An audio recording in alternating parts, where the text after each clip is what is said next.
Olá, alunos, como vocês estão? Espero que estejam bem, dando continuidade às nossas aulas remotas, né?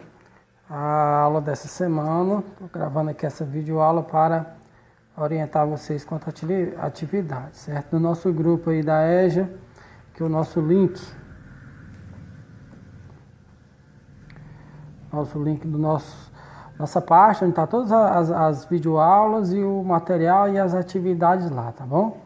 Vocês vão clicar nele, ele vai abrir.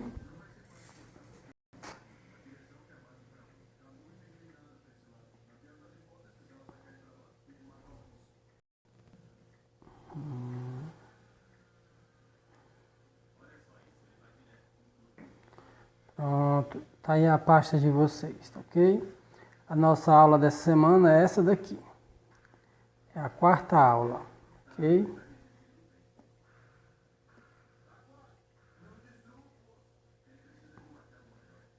Essa daqui, tá bom? Vocês clicam nela, ela vai abrir. Pronto, tá aí ela. Se vocês quiserem baixar no arquivo de vocês, é só vocês apertar nessa setinha aí, tá bom? Mas vamos nós aqui. Pronto. Essa aula é para a quarta semana, tá bom? Lembrando que nós temos 5 aulas durante a semana, tá ok? Por isso que nosso conteúdo, tá ótimo? Nós vamos ver na etapa 2, no capítulo 7, na página 261. É onde nós vamos iniciar. Esse capítulo é até a página 262, tá bom?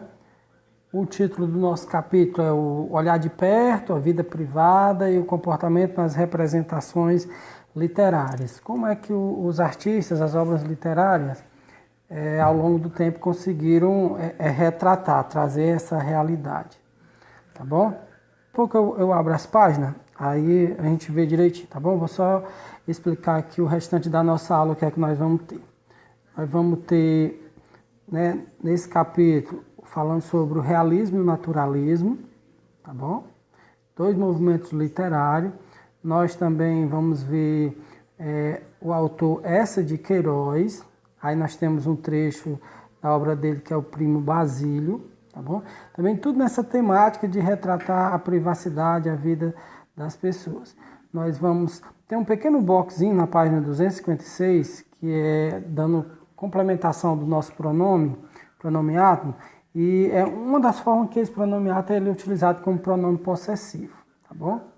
Aí nós vamos ter o autor Machado de Assis, tá bom? E no finalzinho nós vamos ter o seminário, ok? Que eu vou dar uma explicação aqui a vocês. Okay? No nosso livro aqui nós já temos. A nossa atividade é na página 60 e 261, item 1, do 1 ao 4, tá ótimo? Vamos lá para as páginas do nosso livro. Deixa ele abrir aí. Pronto. Tá aqui do início. Pronto. Tá aqui. Nós iniciamos esse texto aqui, tá bom? Falando. Nós temos aí a Rufus, de 1887, de Belmiro de Almeida, né? A cena que o pintor nos permite adentrar a intimidade da vida familiar do século XIX. Nessa imagem aí, na página 262, bem embaixo, nós temos um box. Vai falar esse box aqui. Okay? Vai falar sobre o realismo e o naturalismo, né? O que foi esses 2 movimentos literários? Nós estamos tratando sobre como a literatura representou a vida cotidiana, tá bom? Que hoje nós temos o cinema, temos a televisão, a novela que faz isso, mas a literatura, como é que trabalhou essa forma de representar a vida das pessoas, né? Bem embaixo temos o realismo e o naturalismo, foram 2 grandes movimentos literários que floresceram na segunda metade do século XIX, tá bom? 1850, 1860, por esse ano, tá bom? O realismo procura apresentar a verdade, esse tratamento verdadeiro do material, essa verossimilhança no arranjo dos fatos selecionados, unificados, apontando numa direção é essencial. Se traduz também o uso da emoção, que deve fugir ao sentimentalismo e à artificialidade, tá bom? O realismo retrata a vida contemporânea, sua preocupação é com os homens e mulheres, emoções e temperamentos, sucesso, fracasso da vida do momento, tá bom? Então, o que esse movimento do realismo tentou apresentar? Tentou realmente mostrar a verdade, como vivia as pessoas, já que não havia cinema, não havia novela, televisão, o povo, a literatura foi utilizada nesse sentido de poder representar, poder registrar como era a vivência das pessoas. Já o naturalismo, como nós estávamos nessa época de 1800, estávamos vivendo esse momento do iluminismo, da razão, né? Até então tudo era relacionado à questão religiosa. Já o naturalismo tentou trazer uma literatura onde pudesse, tudo que fosse relacionado à natureza pudesse ter um significado, né? Pudesse ser comprovado, pudesse ter feito um experimentado, tá bom? O naturalismo vem disso. Quebrar aqueles princípios do que a religiosidade tentava mostrar e a partir desse estudo científico, ele poder mostrar o que realmente era a realidade. Tá ótimo? Na página 253 nós temos um trechozinho, um resumo de quem foi essa de Queiroz. E aí embaixo nós temos um trecho do romance O Primo Basílio, de essa de Queiroz. Né? Vocês podem ler, ver a situação. Também retrata essa vida cotidiana. Ok? Bem embaixo, pronto, esse trecho aí, tá bom? Okay. Na página do livro de vocês. Bom, deixa eu puxar aqui. Pronto, essa daqui que eu gostaria de apresentar a vocês. Esse trechozinho aí, pessoal, tá na página 256, 255, né? Nós já iniciamos em sala de aula, tá bom? A questão dos pronomes átomos, tá bom? Quem são esses pronomes átomos? É o mi, o ti, o li, o nus, o vus e o lis. Eles vão exercer a função de complemento, tá bom? Os pronomes vão substituir os nomes, né, os substantivos, tá bom? E nesse contexto aí, esse pronome átomo, ele está exercendo a função dando uma ideia de posse, né? Vamos ver esses dois exemplos que ele traz aí, ó. Escutar-te-lhes a voz. Esse lhe, aí, que é o nosso pronome oblíquo átomo, ele não dá essa ideia de posse. Escutaste a voz de quem? A voz dele, né? O pronome possessivo, como nós vimos na sala de aula, num resumo, numa outra aula que nós demos aí, pronomes possessivos eles vão dar a ideia de posse. É meu, é o teu, é o seu, é o dele, tá bom? Dando essa ideia de posse. Então, nesse caso aqui, o lhe, escutar-te-lhe a voz. Esse lhe, aqui ele está dando essa ideia de posse. A voz de quem? A voz dele, tá bom? No outro exemplo que nós temos aí, o vaso quebrou-se-lhe nas mãos, quebrou-se-te nas mãos. O vaso quebrou-se nas tuas mãos, tá bom? Então, esse ti aqui está substituindo o pronome possessivo teu. Então, a gente escutar-te-lhe a voz. Se lhe não dá ideia, a voz de quem? A voz dele. O vaso quebrou-se nas mãos. Nas mãos de quem? Nas tuas mãos, tá bom? Voltando aí.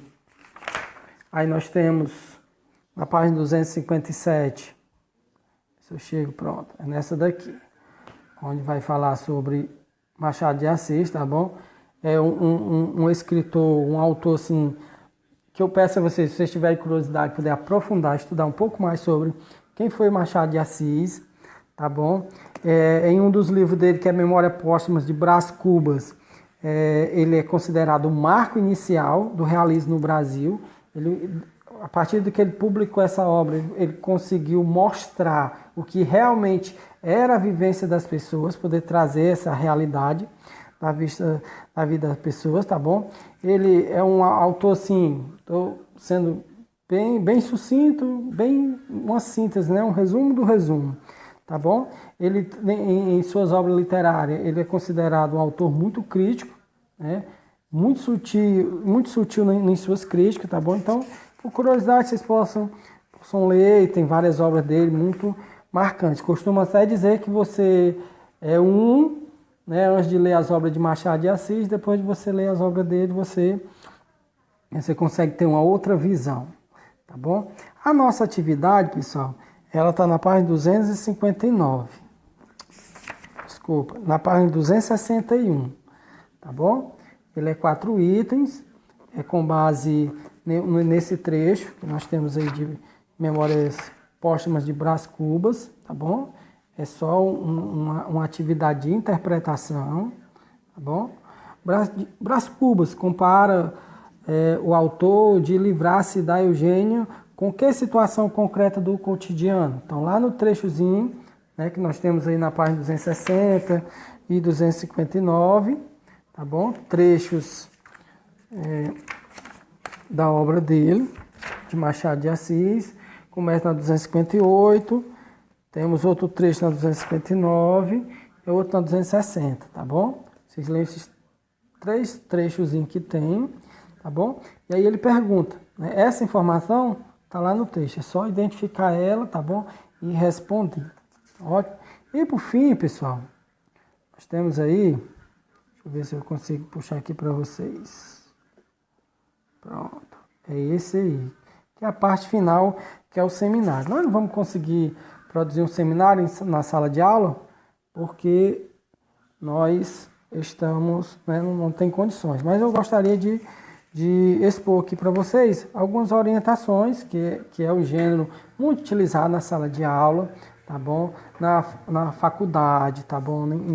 Na especialização, mestrado. Sempre o aluno, né, que deseja continuar, é uma das metodologias que é utilizada para os alunos produzir e apresentar as atividades, tá bom? Vamos só iniciar aqui.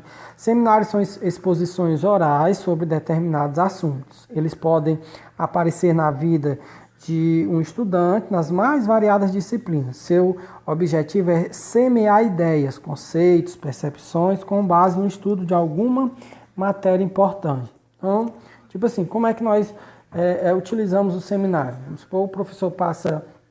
Vamos supor que dessa unidade eu pedisse para vocês fazer uma pesquisa e apresentar um seminário sobre o Machado de Assis. Vocês iam pesquisar e analisar a obra dele, o que ele marcou, o que foi relevante na vida dele, a contribuição dele, as obras que chamaram mais a atenção, que realmente fez a diferença, tá bom? Vocês iam fazer essa pesquisa, fazer essa análise, organizar uma apresentação, tá bom? E depois, em sala de aula, vocês iam repassar para a gente esse seminário, trazendo todas essas informações, tá bom?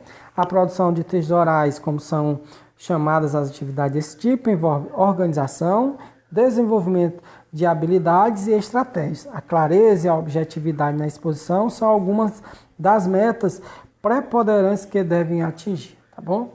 Não é o que nós vamos utilizar, tá ok? Mas... tá aí o trecho com relação ao seminário, tá ótimo? Um forte abraço e até a próxima.